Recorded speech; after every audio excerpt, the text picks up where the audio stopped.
Alors, à 15, voilà, il est 15, on va commencer. Toujours, Nouroudine Sakasalé. Je vous ai invité aujourd'hui parce que ce matin, je me suis réveillé, comme je l'ai dit dans la vidéo qui annonce un peu ce live. Je me suis réveillé avec un commentaire qui a été fait sur une publication que j'ai faite il y a 2 ans quasiment. C'était le 7 août 2021. Et pour qui sait, l'année 2021 a été une année particulière pour notre pays. Après celle de 2019, elle a été une année particulière où nous avons connu l'arrestation de 2 jeunes, il faut le dire, principalement de 2 jeunes qui étaient candidats à l'élection présidentielle. Et avec ces 2 jeunes, beaucoup d'autres moins jeunes ou plus jeunes encore, qui avaient été accusés de beaucoup de choses. Et en août 2021, après l'élection présidentielle, après l'investiture, avec tout ce que ça a pu entraîner, les désolations, les drames dans les familles, j'avais fait une publication en me basant sur ce qui était constaté un peu dans la plupart des pays à ce moment-là. Et je constate malheureusement aujourd'hui que cette tendance se poursuit et a même tendance à s'empirer. Et ce que j'avais constaté, c'était que il faut dire que les années à partir de 2016 jusqu'à maintenant, ce sont des années qui sont considérées un peu comme les années de renouvellement générationnel au niveau politique dans la plupart de nos pays.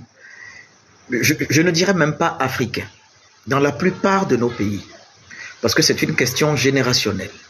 Le président Zelensky est venu, celui qui est actuellement dans la tourmente, parce que son pays est entré en guerre, alors qu'il avait été élu à la surprise et la stupéfaction générale de tout le monde, sans être de la nomenclatura politique. Son élection avait cassé tous les codes de la politique. C'est-à-dire un humoriste qui n'avait jamais milité dans un parti politique, qui ne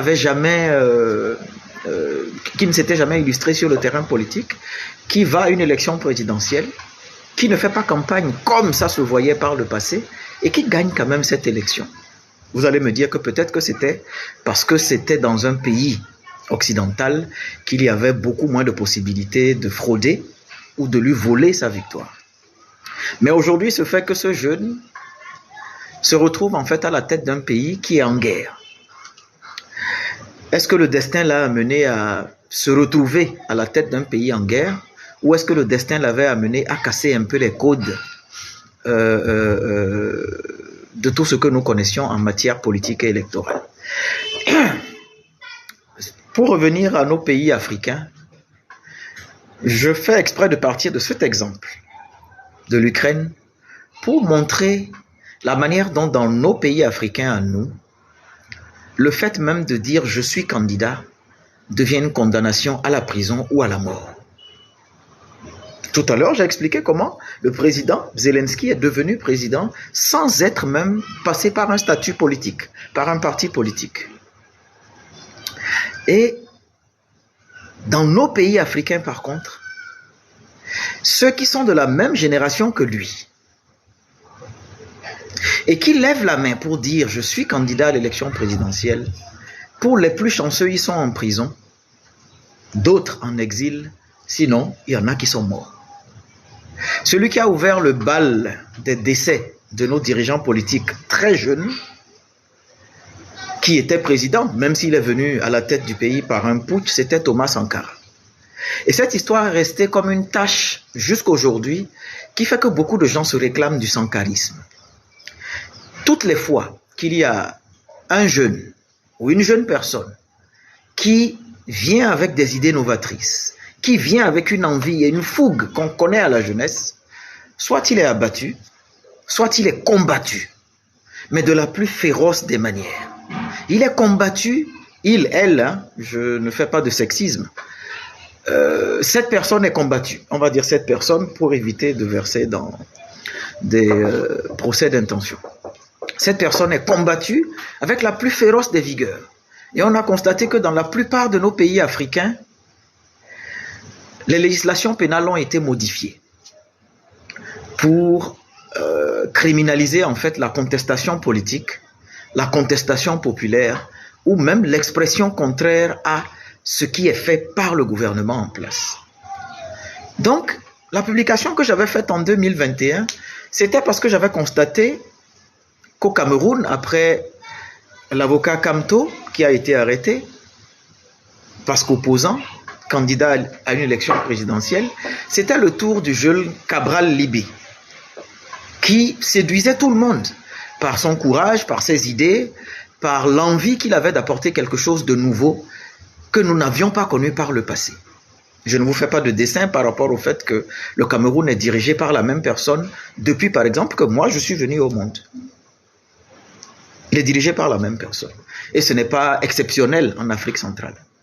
L'Afrique occidentale a échappé un peu à ce phénomène parce que je ne sais pas s'il faut dire que c'est parce qu'il y a beaucoup plus de pays anglophones qui diluent un peu cette tendance à installer des pouvoirs hégémoniques et à orienter les pouvoirs vers une certaine concentration sur une même personne pendant des années. Mais en Afrique de l'Ouest, je crois qu'ils n'ont pas eu le temps d'installer des dynasties et des royaumes à la tête de nos pays. Mais ça a commencé à être tenté. Ça a commencé à être tenté avec l'introduction des troisièmes mandats. Parce que 2 mandats ne suffisent plus pour permettre à quelqu'un de rester beaucoup plus longtemps au pouvoir. Ou pour permettre à quelqu'un de préparer son fils ou un de ses parents pour lui succéder par la suite. Donc vous avez vu, en Guinée, il y a eu un 3e mandat. En Côte d'Ivoire, il y a eu un 3e mandat. On parle de 3e mandat dans certains pays. D'accord? De velléité de 3e mandat dans certains pays. Il y a eu une tentative de 3e mandat au Sénégal qui a été arrêtée par l'actuel président Macky Sall, qui lui aussi est en train de danser la valse du 3e mandat peut-être. Je le dis aujourd'hui avec le sourire aux lèvres, pas pour me moquer, mais beaucoup plus par dépit et par tristesse dans l'âme. Surtout quand on prend le cas du Sénégalais Macky Sall, qui est passé par là et qui a été celui qui avait invité même les gens à aller déloger l'ancien président Abdoulaye Wade. D'accord? Donc, fort de tout cela, je me suis dit, mais qu'est-ce qui fait que dans nos pays, il n'y a de transition générationnelle que lorsqu'il y a des coups d'État? Il n'y a de transition générationnelle que lorsqu'un fils remplace son père. Même si c'est dans des conditions dramatiques, comme ce qui s'est passé au Tchad, où après la mort du père, c'est le fils qui a pris. Pourquoi il y a ce conflit-là, générationnel, entre les présidents en place, qui sont en majorité en train de courir pour un 3e ou un 1e mandat, et la plus jeune génération, qui se montre de plus en plus, on ne va pas dire avide ou gourmande, mais tentée par l'expérience de la politique dans l'ensemble du terme, qui se sent de plus en plus tentée par l'incursion dans la sphère politique. Et j'ai constaté que, comme ça a été le cas dans mon pays, le Bénin, la plupart du temps, nos aînés politiques ne nous aiment que lorsque nous les servons. Ils n'acceptent notre collaboration et notre entrée en politique que lorsque c'est exclusivement pour les servir. Sinon, on est condamné à la prison, on est condamné à l'exil, on est condamné à la mort. Je vais vous prendre l'exemple de Soro Guillaume en Côte d'Ivoire. En 2010, il a commencé son intrusion politique après la FECI et autres. Il a commencé son intrusion politique par la rébellion, dont on dit que la rébellion était commanditée par une certaine personne. Ensuite, il a été, dès 2002, il est entré dans le gouvernement de réconciliation. Il a été ministre du président Gbagbo jusqu'à en devenir le premier ministre.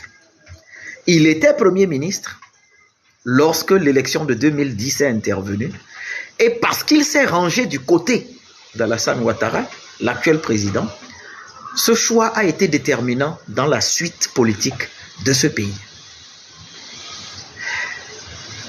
Le cas de Guillaume Soro est plutôt emblématique. Parce qu'on peut dire qu'il a bloqué tous les plafonds des fonctions politiques en Côte d'Ivoire. Ministre, ministre d'État, Premier ministre, député, président de l'Assemblée nationale. Aujourd'hui, Guillaume Soro, merci pour la casquette, Guillaume Soro se retrouve en exil, condamné par contumace à perpétuité, alors qu'il a été déterminant dans la tournure politique qui a amené l'actuel président Alassane Ouattara à la tête du pays. Qu'est-ce qui a transformé ce jeune qui était déterminant en ennemi public numéro 1 aujourd'hui du régime? Au point où toutes les personnes qui sont liées à lui, toutes les franges politiques ou tout ensemble politique ou tout ensemble même socio-politique qui est lié à lui est aujourd'hui condamné à un certain bannissement. C'est une question que je me pose. Quel que soit son passé, s'il était vraiment le criminel, l'assassin ou je ne sais pas, tel qu'il était présenté, qu'est-ce qu'il a fait en tant que Premier ministre du président Gbagbo et du président Ouattara? On ne peut pas accepter le jeune aujourd'hui selon qu'il est de notre côté ou selon qu'il n'est pas docile. Ça, c'était le premier cas. Je vais prendre son alter ego. Parce que la Côte d'Ivoire fourmille de beaucoup d'exemples comme cela. Son alter ego, Ahmed Bakayoko, paix à son âme, qui est sous terre aujourd'hui, qui était présenté un peu comme la victime collatérale de l'ascension de Soro Guillaume. Parce qu'ils sont quasiment de la même génération, ils sont tout autant sémillants, ils sont fougueux, ils sont téméraires. Il est aujourd'hui sous terre, pour des raisons que personne ne connaît. En Côte d'Ivoire toujours, Charles Blé Goudé, qui était un peu la cheville ouvrière de la mobilisation de Laurent Gbagbo. D'accord? Qui se retrouve bloqué après avoir été embastillé à La Haye pendant des années, qui s'est retrouvé bloqué pour défaut de passeport et qui n'a pu rentrer en Côte d'Ivoire qu'après moult négociations, moult discussions, tout ça, la même génération. Même si eux, ils sont un peu plus âgés que les autres, que les Sonko, les Cabral Libi, les Joël Aïvo au Bénin, les Rekia Madougou et tout ça. Maintenant, on quitte la Côte d'Ivoire. On va sur ce qui est aujourd'hui le phénomène emblématique, le Sénégal. Ousmane Sonko a eu la possibilité, il n'est pas le seul. Avant lui, il y a eu Karim Wade, le fils de l'ancien chef de l'État, pour lequel la planche avait été complètement savonnée, lissée, pour qu'il accède à la fonction présidentielle par dévolution successorale. C'est ce qui était prévu. Si le papa avait réussi son 3e mandat, il aurait positionné forcément son fils parce qu'il avait dit haut et fort que son fils était le plus intelligent des enfants du Sénégal parce qu'il cumulait 4 ou 5 ministères. Affaires étrangères, non, je pense coopération, infrastructure, transport, énergie et beaucoup d'autres choses. On lui avait fait une espèce de shawarma là avec beaucoup de postes au gouvernement. Et dès l'arrivée du président Macky Sall, Karim Wade a été le premier à être embastillé. Je crois qu'à ce moment, ça n'avait pas choqué autant. Parce qu'il y avait cette petite colère du fait qu'on voulait le positionner comme président de manière successorale. Donc les gens se sont dit, bon allez, un fils à papa qui va en prison pour lui apprendre un peu la vie et le respect. Ensuite, il y a eu le cas de Barthélémy Diaz. Jeune fougueux, sémillant, militant politique engagé, qui aussi a fait les frais de la prison. Ensuite, Khalifa Sall, qui a fait les frais, ex-maire de Dakar, militant politique aussi, chevronné, qui a fait aussi la prison. Et maintenant, Ousmane Sonko, pour lequel on ne sait même pas encore pourquoi il n'est pas arrêté, alors qu'ils disent qu'il est condamné. Il n'est pas arrêté, il est juste assigné à domicile, comme ça a été le cas pour l'ancien président du Bénin, Yahi Boni, pendant 52 jours. Lui, il a eu la possibilité d'être candidat à une élection présidentielle une fois, c'est-à-dire en 2019, si j'ai bonne mémoire. Il était arrivé 3e avec un score de 15%, environ. Donc, ces militants, et beaucoup de gens l'attendaient en se disant, avec 15% en 2019, 5 ans après forcément, avec ce qu'il draine comme monde, avec ce qu'il a pu prouver sur le terrain politique, ce qu'il a pu montrer comme engagement, comme fougue et comme capacité de mobilisation, il y a forcément des chances qu'il soit, puisque le président Macky Sall ne devrait pas être candidat, d'après ce qui se dit. Ah oui, absolument, vous allez participer. Une fois que j'ai fini, je pense que je vais ouvrir à la discussion. C'est pas du diktat ici. Arnaud Serge Aotonji. Matela Peb. Donc, il se retrouve aujourd'hui tiraillé de toutes parts par des poursuites judiciaires, les unes plus curieuses, je ne dirais pas farfelues, que les autres. Et après un procès particulier, bizarre, qui défraie la chronique et qui sort de l'entendement, les chefs d'accusation pour lesquels il était entré au tribunal, il en est sorti avec une condamnation qui est autre. Il entre pour viol, menace de mort, et il sort avec une condamnation pour corruption de la jeunesse. Qu'est-ce que ça veut dire, corruption de la jeunesse? Donc si moi aujourd'hui, je me mets à vous dire, nous ne voulons pas de 3e mandat en Afrique, une justice peut considérer quelque part que je suis en train de vous corrompre. Et donc, dire qu'il a corrompu la jeunesse, c'est de dire donc que les centaines de milliers, pour être modeste, je ne veux pas aller aux millions, de personnes qui se retrouvent en lui, sont donc corrompues par ce qu'il a dit. C'est de dire donc qu'il est un poison pour la jeunesse. Et je laisse le cas du Sénégal. Regardez le nombre de personnes que Ousmane Sonko impacte au-delà du Sénégal. Au-delà du Sénégal. Regardez le nombre de personnes, le nombre de millions de personnes qui ne sont pas sénégalais et qui ne seront donc pas électeurs potentiels de Ousmane Sonko, mais qui se retrouvent dans ce qu'il fait. Nous tous, on a donc été corrompus. Nous tous, nous n'avons donc pas de libre arbitre. Nous n'avons donc pas la possibilité de jauger ce qui se dit d'une part et d'autre. Question. Donc, la publication que j'avais faite en 2021, j'en étais arrivé à la conclusion à me dire que c'est désormais établi que c'est seulement si vous êtes des jeunes dociles que vous serez appelés à collaborer. C'est seulement vous êtes prêts à servir nos aînés. C'est seulement la condition à laquelle nous sommes prêts à être des larbins dociles que nous serons appelés à collaborer. Sans cela, dès que nous allons lever la main pour dire que nous sommes intéressés, comme les autres que nous avons soutenus, dès que nous levons la main pour dire que nous sommes intéressés pour concourir à certaines fonctions électives, nous commençons à devenir les ennemis publics numéro 1 à combattre.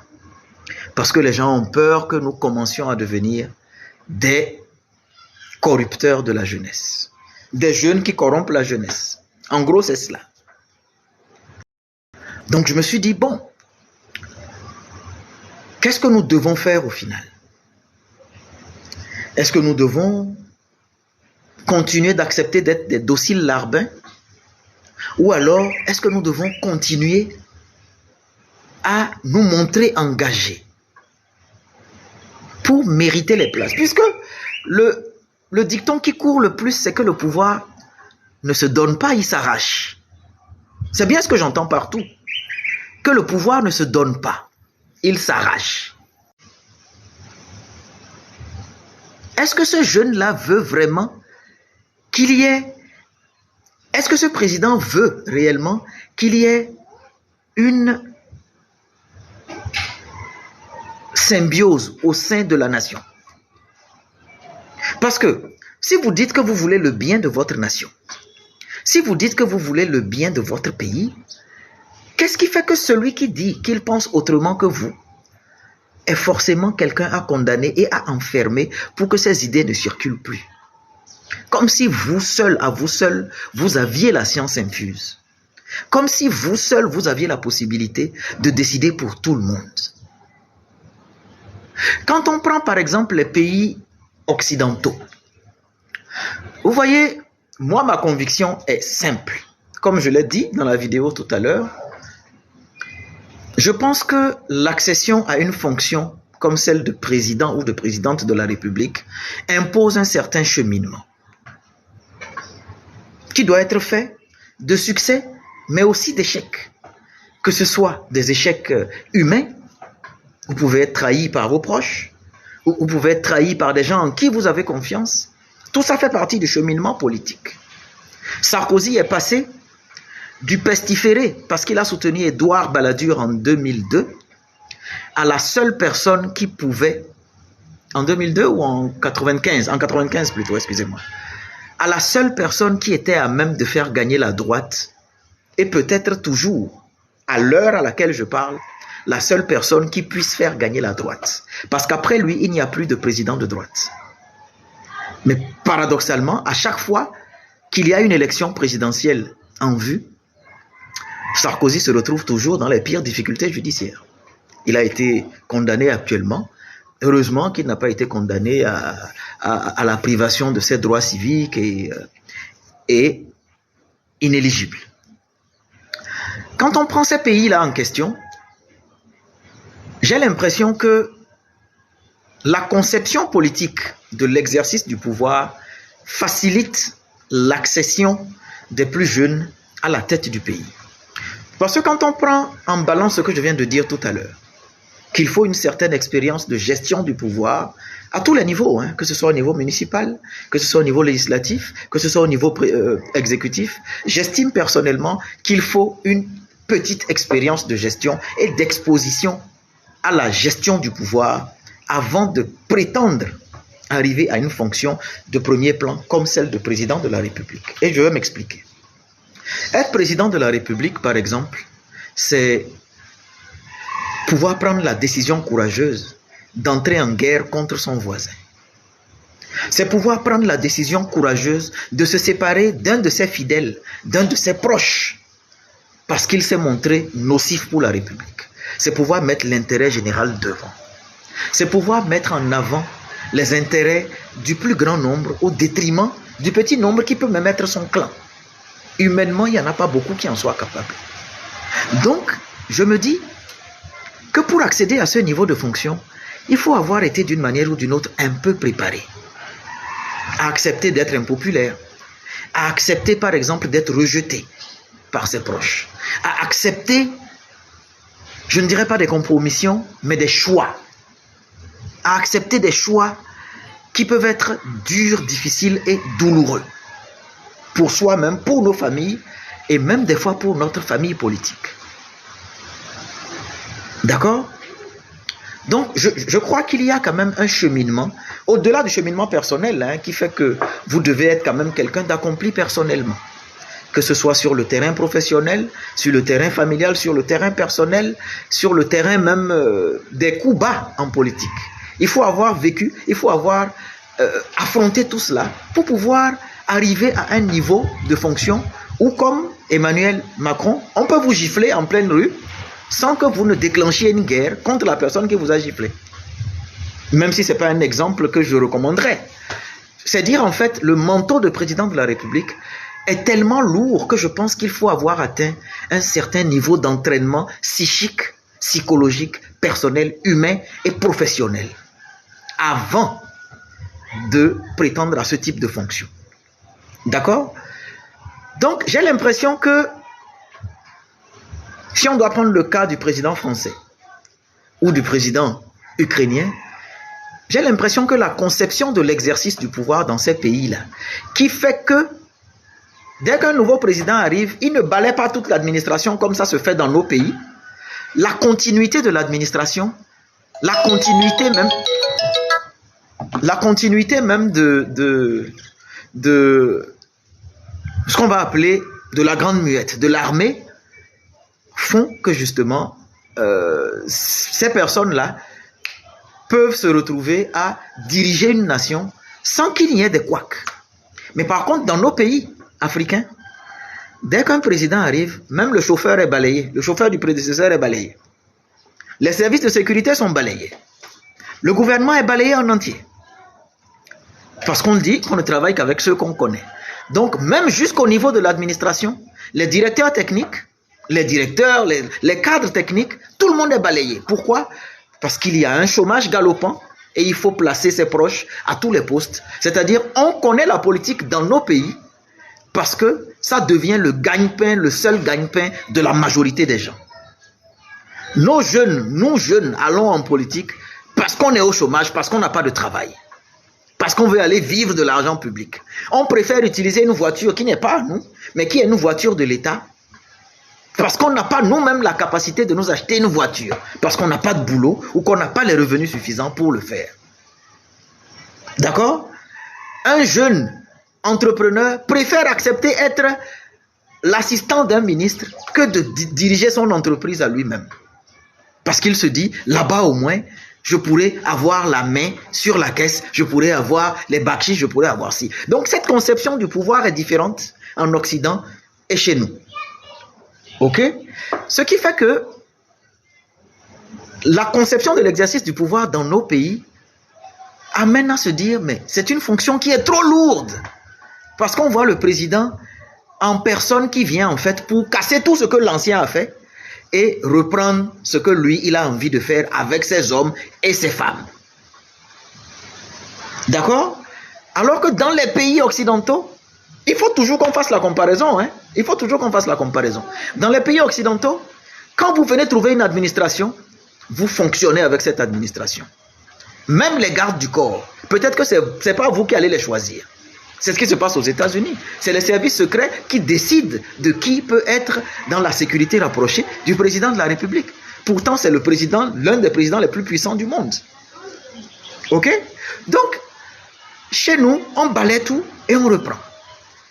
Et c'est cette continuité de l'administration et des institutions dans les pays occidentaux qui empêche justement les dérives que nous constatons dans nos pays.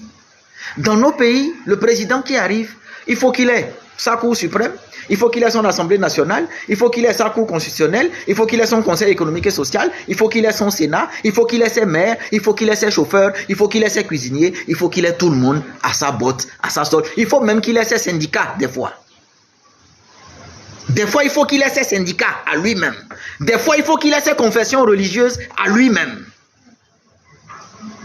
Donc, nous sommes toujours dans un éternel recommencement. Dans tous nos pays, nous sommes dans un éternel recommencement. Ce qui amène certains à ne pas vouloir partir. Parce qu'ils se disent, de la manière dont je suis venu et que j'ai balayé tout le monde, quand je partirai aussi, on va balayer tout ce que j'ai mis. Comment ils vont vivre après moi, ceux-là? De quoi ils vont vivre?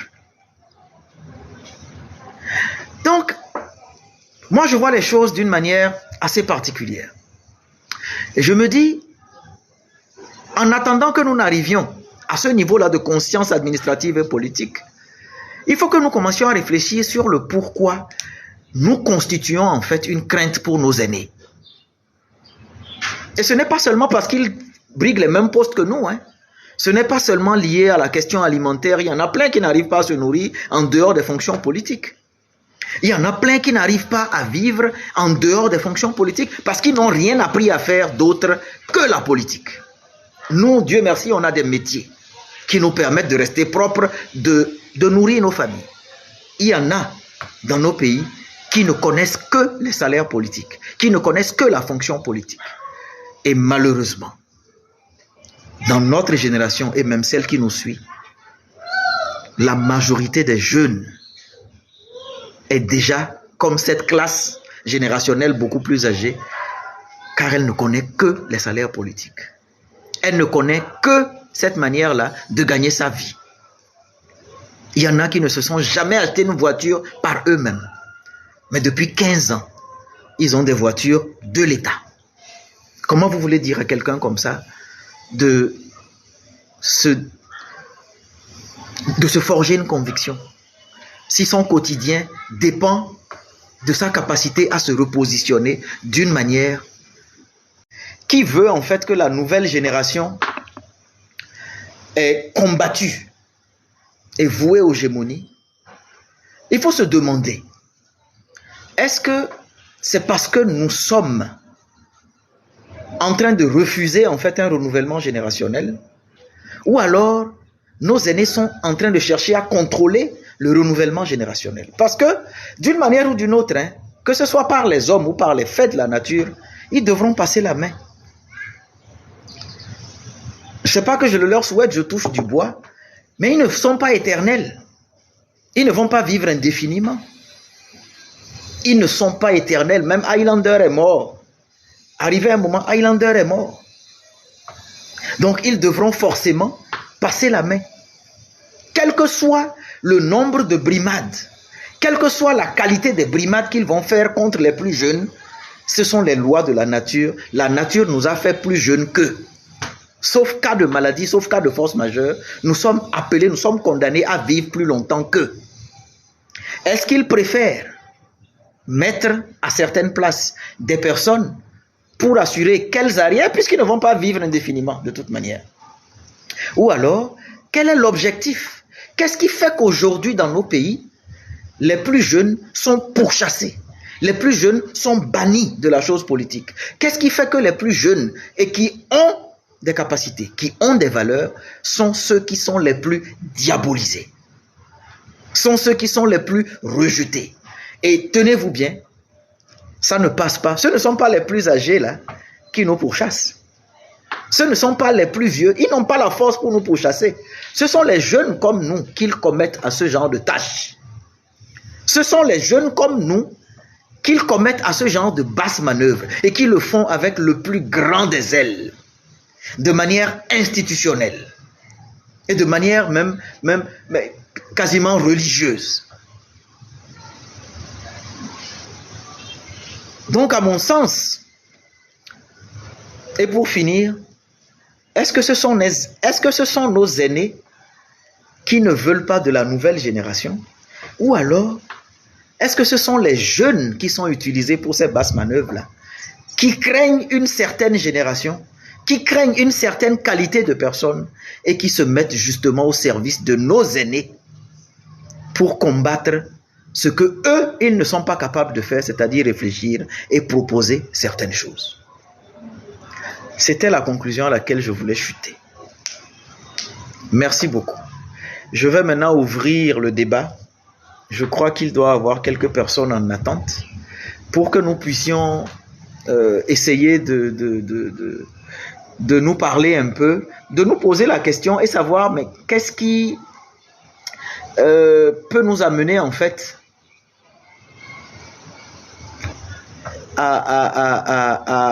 à nous traiter de la sorte, que ce soit entre aînés ou plus jeunes ou au sein d'une même génération.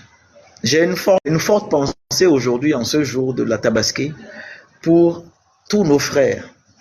Et quand je dis frères, je ne vois pas que le Bénin. Tous nos frères qui sont aujourd'hui détenus ou qui sont partis pour des raisons politiques, à cause de contestations politiques. J'ai une forte pensée pour eux. Et je me demande si les valeurs de tolérance qu'on nous apprend dans nos diverses obédiences religieuses sont celles que nous montrons. Je le dis aujourd'hui parce que c'est un jour particulier pour les musulmans.